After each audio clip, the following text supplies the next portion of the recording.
TV atibatike zvechopu chopu. Muri Zimbabwe ndadzoka zvekare nema updates manyama. Ndinogara ndakakubatira pa channel yenyu Hakudyiwe TV. One chivhidivhidi chinouya nenyaya zvisina fiye kana favor. Nasi pane nyaya iri kutenderera yandaito ndingoya nayo ya assistant inspector uya anonzi Mandizvidza. A lot of people were asking me kuti Hakudyiwe zvakazofamba sei chi chakanyatsoitika pana inspector Mandizvidza. Inyaya iri kunzwikwa nevanhu vazhinji iko zvine zvipatiri. Reason ikuita kuti vanhu vade kunzwa nyaya iyoyi inyaya yazvinhu zviri kuitika especially muZANU-PF macho kuti dosi rachiwenga rabuda rakabva rapindurwa futi naMnangagwa kuda kwashetagwirei Central Committee. Saka vanhu havasi kunzwisisa because vanhu vakazotanga kuti this young boy aishandira Comrade Geza. Why vichinzi aishandira Comrade Geza kana kuti aishandira VP Chiwenga? It was because of appearance, the way akabuda achita mapress ake. Vamwe vakazoti no, this young man is a comedian, but regedza tione kuti mutongo waari kupuhwa panapa zviri kunzi kudii, since iriyo nyaya yatakamirira kuti tinge tese tichinzwa kuti zvapapi. Nyaya yakamira kadai so muri Zimbabwe. Assistant Inspector Simbarashe Mandizvidza, who made headlines in August after telling all Chinese nationals to leave Zimbabwe and claiming to be the new police chief, has been declared mentally unfit to stand trial. Harare Magistrate Tapiwa Kuhudzai made the ruling after two state doctors and a private doctor confirmed that Mandizvidza is mentally unstable. He has been sent indefinitely to Chikurubi psychiatric unit. Mandizvidza has been facing charges of spreading false information, violating the Road Traffic Act, and trying to cause division within the police defense forces. This is the current update. Saka nyaya mainzwa muri yeZimbabwe, mukomana ari kunzi pfungwa dzake hadzina kukwana, dziri kunyimana moto, azviite kuti akwanise kunge achimira achifesa trial. Saka wabva adzoserwa akaendeswa kupsychiatric unit kuti vambonomubatsira ikoko. Iyi nyaya takatozvitaura kudhara. Inini ndinotoshamisika nevanhu vakaita sana Mutamba vekuti iye anotofila kuva threatened. Ndiye munhu kuti anofanira kunge achitoona kuti uyu munhu uyu ari kurwara, uyu akadai so. But it's a topic for another day because anga akutya kuti basa rakutotorwa akati hii regedza tigare taita plan.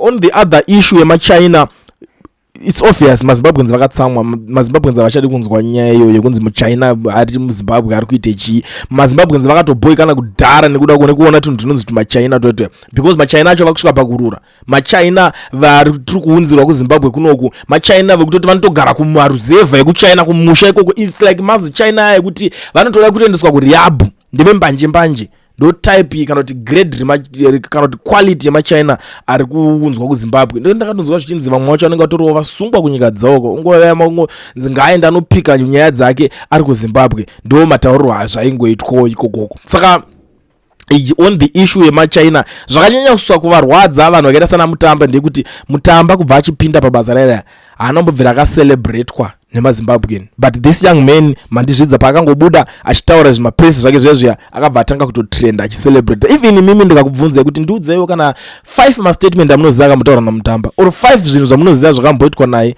hapana kana 1 chamunoziva. Saka hapana pekuti tingaswera tichida unoswera tichinotaura nezvemunhu akadaro iyeye anenge anoti vapfana havakuita se vakutomhanya nechinhu. On the other hand, ndiri kuona Themba Muliswa is now celebrating. It looks like ari kuda kuprove kuti basa akarowa akapedza, mari yakapinda or whatever. I don't know kuti Themba ari kuzvifambisa sei, but panapa Themba zvaari kutaura ari kuti I have spoken about political calculations by the vice president and him getting misleading advice. Now lately he has lost it on so many fronts. Obet Mpofu, his right hand man, reshuffled 1-0 cup. Sanyatwe another Ali, reshuffled 2-0. Central Committee vehicles given against his opinion 3-0.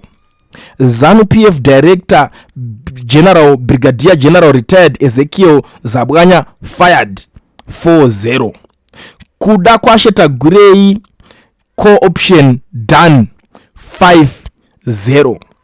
He reportedly even tried to stop Pat Komiza Machacha from reading about core options, but was overruled by ED. So this is the Temba Mliswa side of celebration. Ari kucelebrate zvakanyanya zvinhu zviri kuitika ipapapa. Ina handisi kuziva kuti nyaya iyi makaitarisa imimi ichapera sei, but what I know is one day is one day. Pane zvichaitika ende nyaya iyi pane kwaichaita. But muri Zimbabwe ndisanda disappear vandangotora mukana uno kuzivisa maZimbabweni vese vari muSouth Africa vanoda kuregisterwa makambani nekuvhurirwa maFNB business account vasina mawork permit kana mastart permit. Mukana ndiwoyu. Batai kambani inonzi Education Research yana Mukoma Owen ndo shasha ndo vega vanokwanisa kuregistera kambani vokuvhurira FNB business account usina work permit kana start permit, ende aumbonide kuenda kwavari, vanokuitira vari kwavari ikoko. So contact them on the numbers that are showing on the screen. Unongoti ndanzina client